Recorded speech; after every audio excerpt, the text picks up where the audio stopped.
Project Wellness series. This morning, we're taking a closer look at the ultimate way to relax, apparently floating. Everybody gets stressed out, but this new treatment could be a way to feel your anxiety literally float away. And ABC's Kana Whitworth gave it a whirl.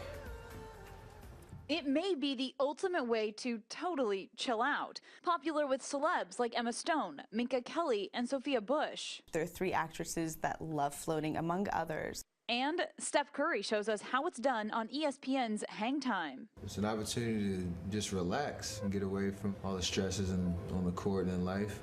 And many physicians are also praising the practice. I'm a big proponent for anything that allows us to get out of our own mind. If we can turn off the thought process, we have less anxiety, we're going to have less stress, and we're going to live healthier lives.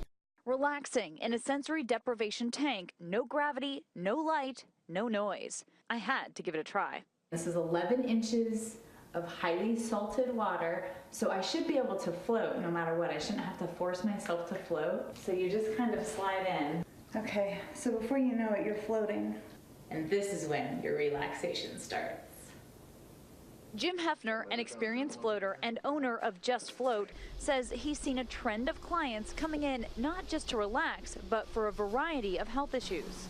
Something about floating in water with no effort. Spine gets nice and long, no pressure on your joints or on your body. There is a fair bit of research that has been done on floating, but it really is in its infancy as they're starting to take floating to clinical populations and seeing what it can do with people with severe depression and severe anxiety. Ann McCloskey is one of those cases, and she started floating to help with stress and high blood pressure. Now that I've been floating for a year, I'm off my blood pressure medication. Just my ability to manage the stress of just day-to-day living is so much better from floating. I can't imagine not doing it. For Good Morning America, Kana Whitworth, ABC News, Los Angeles.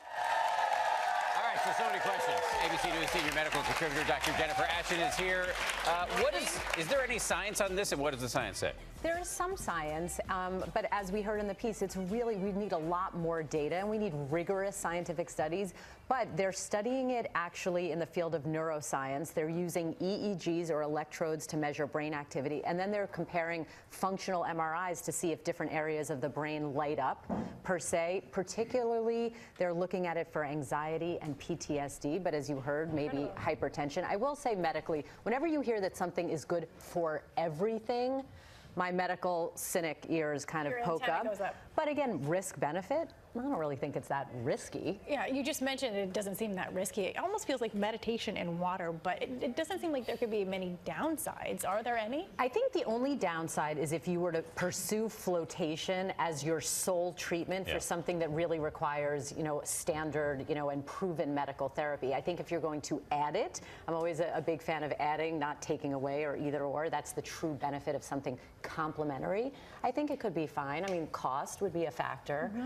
Claustrophobia. I don't think there's a real risk of drowning because, again, that's the whole point of this buoyancy. But would you recommend it? I mean, I would try it, as long as you're not claustrophobic, because some of them are in tanks. But the rooms that we saw Kana in, I think better. Yeah. Go ahead and give it a shot. I think we'll be learning a lot more about it in the future. And who knew there was something called an experienced floater? Who knew? I'm relaxed. It's right there on my business card. It all brings us back to the